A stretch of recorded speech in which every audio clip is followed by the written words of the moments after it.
नमस्कार दोस्तों, स्वागत है आपका हमारे ऑनलाइन प्लेटफॉर्म में। बायोलॉजी की इस क्लास में आज हम प्रियॉन्स को लेके आए हैं। और प्रायॉन केवल प्रोटीन के बने संक्रामक कण होते हैं। इनमें डीएनए या आरएनए नहीं होता है। डीएनए या आरएनए क्या होता है, इनमें एब्सेंट होता है। और ये प्रोटीन के असामान्य रूप होते हैं, मतलब ये सामान्यतः जो प्रोटीन है उसके मिसफोल्डेड रूप ये होते हैं।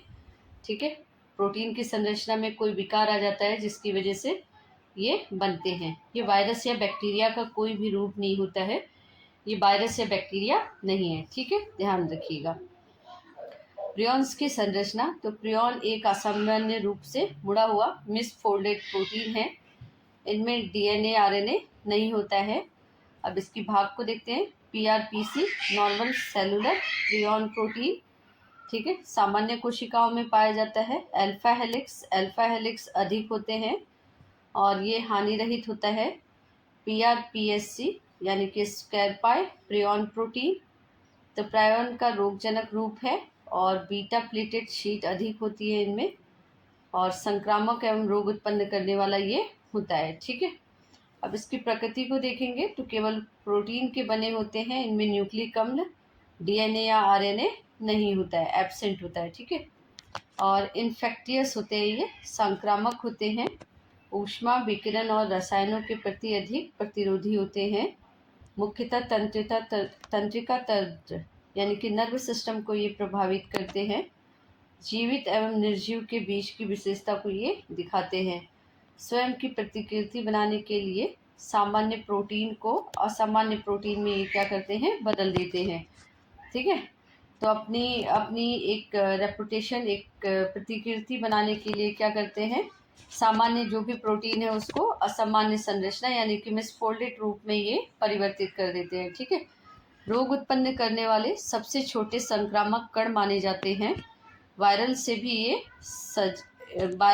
ये सरल संरचना रखते हैं। ठीक है, तो वायरसेस से भी ज़्यादा सरल संरचना ये रखते हैं और मस्तिष्क में स्पंजी परिवर्तन उत्पन्न करते हैं। ठीक है, और मस्तिष्क में स्पंजी परिवर्तन उत्पन्न करने के कारण क्या होता है, चीज़ें, इंसान या जानवर भूलने लगते हैं। ठीक है,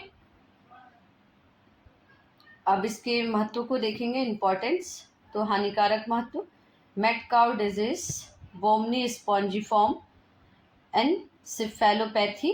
ठीक है, ये गाय या चार पैर वाले जानवरों में ये रोग होता है। और ये जो रोग होता है ये जानवरों के मस्तिष्क में होता है। उन्हें भूलने की, धीरे धीरे उनको भूलने की बीमारी हो जाती है। और स्क्रैपी रोग ये भेड़ों में पाया जाता है। और क्रेट्सफेल्ड जैकॉब डिजीज, सीजेडी ये मनुष्यों में कुरु डिजीज करता है। ठीक है, अब वैज्ञानिक महत्व देखेंगे तो प्रोटीन फोल्डिंग के अध्ययन में इनका यूज़ होता है। तंत्रिका रोगों को समझने में ये सहायक होते हैं। आणविक जीव विज्ञान में विशेष शोध का विषय है ये। अब डिस्कवरी ऑफ प्रियॉन, तो प्रियॉन की डिस्कवरी किसने की थी, स्टैनले प्रूसिनर ने 1982 में प्रियॉन की डिस्कवरी की थी। ठीक है, और वैज्ञानिकों ने देखा कि कुछ तंत्रिका रोग जैसे स्क्रैपी संक्रामक होते हैं, लेकिन उनमें डीएनए या आरएनए नहीं मिलता है। 1982 में स्टैनली प्रूसिनर ने सिद्ध किया कि यह रोग एक विशेष संक्रामक प्रोटीन के कारण होता है। उन्होंने इस कण का नाम प्रायॉन रखा, और जो प्रोटीनेशियस इन्फेक्टियस पार्टिकल का एक संक्षिप्त रूप था। ठीक है, तो ये प्रायॉन की संरचना हो गई। ये मिसफोल्डेड प्रोटीन का स्ट्रक्चर है। मिसफोल्डेड प्रोटीन से ये बनता है, यानी कि प्रोटीन में कुछ असामान्य परिवर्तन हो जाते हैं जिसके कारण प्रियॉन्स बनते हैं। ना ही ये वायरस है, ना ही ये बैक्टीरिया है। ठीक, प्रोटीन के बने हुए संक्रामक कण हैं। ठीक है, और स्टैनले बी प्रूसिनर ने 1982 में इनको खोजा था। ठीक है, ये एबनॉर्मल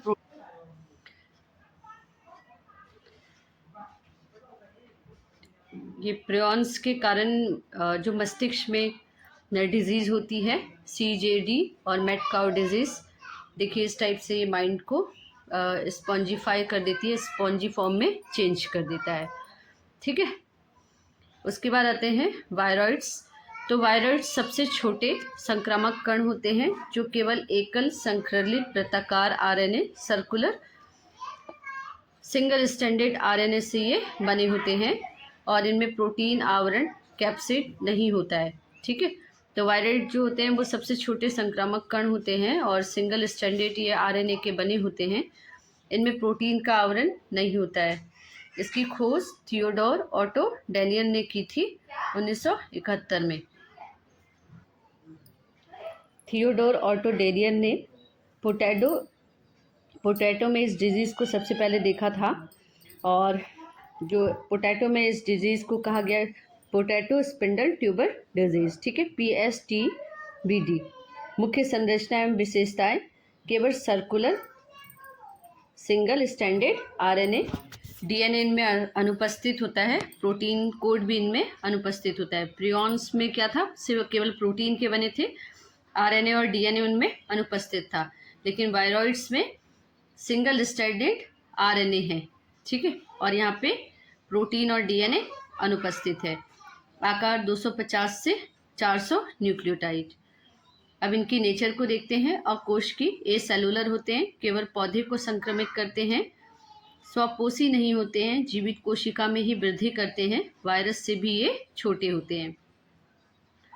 अब इनके कैरेक्टरिस्टिक फीचर्स को देखते हैं। सबसे छोटे ज्ञात संक्रामक एजेंट हैं, केवल आरएनए से निर्मित, कैप्सिड नहीं होता है, पौधों में रोग उत्पन्न करते हैं, जवान कोशिका के एंजाइमों का उपयोग करके प्रतिकृति बनाते हैं। अब इसके महत्व को देखेंगे तो सबसे पहले इसके हानिकारक इफेक्ट्स को देखते हैं। तो पोटैटो स्पिंडल ट्यूबर डिजीज़, तो आलू में पोटैटो स्पिंडल ट्यूबर डिजीज़ ये करता है। Citrus exocortis disease, coconut cadang disease और क्राइसैंथेमम स्टंट डिजीज़। ठीक है, उसके बाद इसके वैज्ञानिक महत्व को देखते हैं। तो आरएनए आधारित संक्रमण के अध्ययन में महत्वपूर्ण, आणविक जीव विज्ञान एवं आनुवांशिकी में उपयोगी, पौधे रोग विज्ञान यानी कि प्लांट पैथोलॉजी में विशेष महत्व। जो वायरॉइड्स होते हैं ये नेक्ड सर्कुलर आरएनए होते हैं, नग्न वृत्ताकार आरएनए इनमें प्रेजेंट होता है और ये कैसे होते हैं, सिंगल स्टैंडर्ड। ठीक है, आरएनए। वायरॉइड छोटे परिपत्र एकल सूत्रीय आरएनए अणु होते हैं जिनमें प्रोटीन का आवरण नहीं होता है। ठीक है, और देखिए ये पोटैटो में स्पिंडल ट्यूबर संक्रामक रोग ये फैलाते हैं। ठीक है, वायरॉइड्स के प्रमुख लक्षण क्या हो जाएंगे, पत्तियों पे धब्बे, विकृति और गाढ़धार वृद्धि। इनका आकार 246 से 401 न्यूक्लियोटाइड तक होता है, पौधों में संक्रमण करते हैं। ठीक है,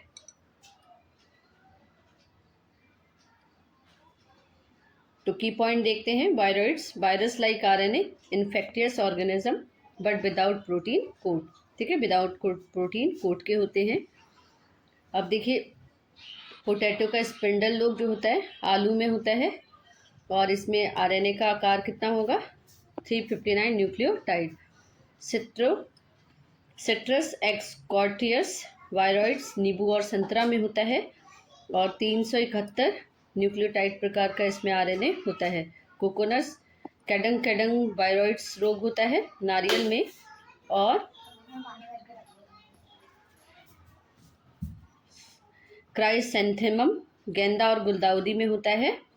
ठीक है, और न्यूक्लियोटाइड 357। उसके बाद आता है वायरस। तो वायरस अति सूक्ष्म अकोशिकीय तथा अनिवार्य परजीवी होते हैं। ये केवल जीवित कोशिकाओं के भीतर ही वृद्धि और प्रजनन कर सकते हैं। इसकी जो खोज है वो दमित्री इवानोव्स्की ने की थी। तंबाकू के मोज़ेक रोग के संक्रमण कारक का पता लगाया था। 1892 में दमित्री इवानोव्स्की ने तंबाकू मोज़ेक रोग के संक्रमण कारक का पता लगाया था। ठीक है, 1898 में मार्टिनस बेंजरिक ने इसे वायरस नाम दिया। अब इसकी संरचना देखते हैं। न्यूक्लिक एसिड, डीएनए और आरएनए दोनों ही नहीं पाए जाते हैं और कैप्सिड जो होता है कैप्सिड प्रेजेंट होता है। प्रोटीन आवरण से कैप्सोमियर इसमें बना हुआ होता है। एनवलप कुछ वायरसों में लिपिड और प्रोटीन की बाहरी परत होती है। ठीक है, कुछ वायरस में जो आउटर मोस्ट जो कैप्सूल होता है, जो खोल होता है, वो प्रोटीन का बना होता है, और किसी वायरसों में लिपिड और प्रोटीन की भी बाहरी परत बनी हुई होती है। इनका नेचर देखते हैं। जीवित और निर्जीव दोनों के बीच की कड़ी माना जाता है इनको। दोनों के ही गुण ये क्या करते हैं, प्रदर्शित करते हैं। कोशिका के बाहर निष्क्रिय रहते हैं, कोशिका के अंदर सक्रिय होकर प्रजनन करते हैं और अत्यंत सूक्ष्म होते हैं। इसके कैरेक्टरिस्टिक फीचर्स को देखते हैं तो ए सेलुलर, डीएनए या आरएनए में केवल एक प्रकार का न्यूक्लिक अम्ल, अनिवार्य अंतःकोशिकीय परजीवी, क्रिस्टल रूप में परिवर्तित हो सकते हैं, तीव्र उत्परिवर्तन की क्षमता। इनके इम्पोर्टेंस में सबसे पहले इसके हानिकारक प्रभाव को देखते हैं तो कोविड-19 जो है एक टाइप का वायरस है। Dengue fever, polio, rabies, tobacco का मोज़ाइक डिजीज, ये सारे वायरस के कारण फैलते हैं। इसके लाभकारी इफेक्ट को देखते हैं तो वैक्सीन निर्माण में उपयोग, जैव प्रौद्योगिकी में उपयोग, जीन थेरेपी में उपयोग, शोध कार्यों में उपयोग। उसके बाद देखते हैं वायरस। न्यूक्लिक एसिड डीएनए या आरएनए में से एक होगा और प्रोटीन कोड के साथ ये बने हुए होते हैं। ठीक है, वायरस का जो आकार होता है 20 न्यूक्लियोमीटर से लेकर 300 न्यूक्लियोमीटर तक हो सकता है और अकोशिकीय होते हैं। डीएनए या आरएनए में से एक ही न्यूक्लिक एसिड प्रेजेंट होता है और प्रोटीन कोड से ये क्या होता है, बना हुआ होता है। ठीक है, tobacco mosaic virus rod shape का होता है और इसमें सिंगल स्टैंडर्ड आरएनए पाया जाता है। एडिनो वायरस, ये आपका डबल स्टैंडर्ड डीएनए होता है और ये मानव में होता है। इन्फ्लुएंजा वायरस स्पेरिकल, ठीक है, और सिंगल स्टैंडर्ड आरएनए में होता है, ये भी मानव में होता है। HIV AIDS spherical enveloped single standard RNA और मानव में पाया जाता है। Bacteriophage T4 complex double standard DNA और जीवाणुओं में ये पाया जाता है। Living inside cell, non living outside cell. ठीक है, तो वायरस जो होता है infectious agent consisting of nucleic acid surrounded by protein coat and something an envelope, it replicate only inside living cell. ठीक है, तो ये रेप्लिकेट होता है केवल लिविंग सेल के अंदर। ठीक है, और लिविंग सेल के बाहर ये क्या होता है, नॉन लिविंग स्टेज शो करता है। उसके बाद आता है, नेक्स्ट आता है बैक्टीरियोफेज। तो बैक्टीरियोफेज ऐसे वायरस होते हैं जो केवल बैक्टीरिया को संक्रमित करते हैं। इन्हें संक्षेप में फेज भी कहा जाता है और इसकी जो डिस्कवरी है फ्रेडरिक टोवर्ट ने की थी 1915 में। स्वतंत्र रूप से पुनः खोज फेलिक्स डी हेरेले ने की थी 1917 में। बैक्टीरियोफेज नामक जो बैक्टीरियोफेज का नाम जो दिया था वो फेलिक्स डी हेरेल ने दिया था। ठीक है, तो बैक्टीरियोफेज नाम किसने दिया था, फेलिक्स डी हेरेल ने। और ये मोस्ट इम्पॉर्टेंट है, यहाँ से बार बार एग्ज़ाम में पूछा जाता है।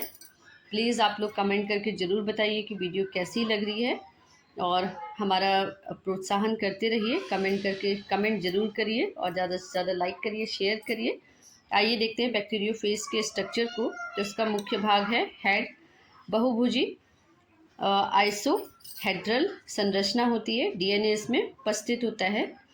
कैप्सिड प्रोटीन आवरण डीएनए की सुरक्षा करता है। कॉलर हेड और टेल को जोड़ता है।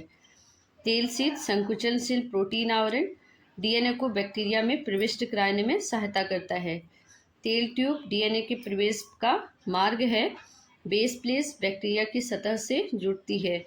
टेल फाइबर मेजबान यानी कि होस्ट बैक्टीरिया की पहचान और चिपकाने का कार्य करता है।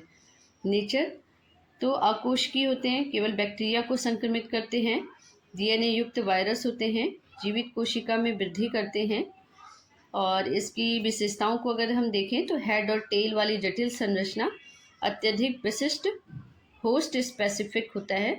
बैक्टीरिया अब में अपनी प्रतिकृति बनाते हैं ये, और लाइटिक और लाइसोजेनिक दोनों प्रकार के जीवन चक्र को ये क्या करते हैं, शो करते हैं, प्रदर्शित करते हैं। अब इनके इम्पोर्टेंस को देखेंगे, महत्व को देखेंगे। तो हानिकारक बैक्टीरिया को ये नष्ट करते हैं। फेज थेरेपी में इसका उपयोग किया जाता है। आनुवांशिकी एवं जैव प्रौद्योगिकी अनुसंधान में उपयोगी होते हैं। एंटीबायोटिक्स प्रतिरोधी बैक्टीरिया के नियंत्रण में क्या होते हैं, ये सहायक होते हैं। इसके हानिकारक इफेक्ट को देखेंगे तो कुछ औद्योगिक किण्वन प्रक्रियाओं में बैक्टीरिया को ये नष्ट करके नुकसान पहुंचा सकते हैं। ठीक है, ये है बैक्टीरियोफेज का diagram. Structure of bacteriophage T4। ठीक है, ये हेड, इसमें न्यूक्लिक एसिड डीएनए या आरएनए होता है, डीएनए होता है। और ये इसका कॉलर है और ये इसकी टेल से इसकी बेस प्लेट जुड़ी हुई होती है। ठीक है, ये ई कोलाई बैक्टीरिया है, इसकी T4 स्टेज है। ये इसकी लाइफ साइकिल। ठीक है, तो अटैचमेंट, फिर क्या होता है पेनेट्रेशन, रेप्लिकेशन, फिर संयोजन और फिर रिलीज यानी कि लाइसिस, मुक्ति कोशिका विघटन। बैक्टीरियोफेज जो होते हैं वो वायरस को बैक्टीरियोफेज जो है ऐसे वायरस जो इन्फेक्टेड बैक्टीरिया को इफेक्ट करते हैं या बैक्टीरिया को ये क्या करते हैं, इन्फेक्टेड करते हैं। ठीक है, तो यहाँ पे आज हमने देखे prions, viroids, virus and bacteriophage. और वीडियो कैसी लगी ज़रूर बताइए, कमेंट करिए, ज़्यादा से ज़्यादा शेयर करिए, लाइक करिए, सब्सक्राइब बेल आइकन को ज़रूर दबाइए। और आज के लिए इतना ही, धन्यवाद।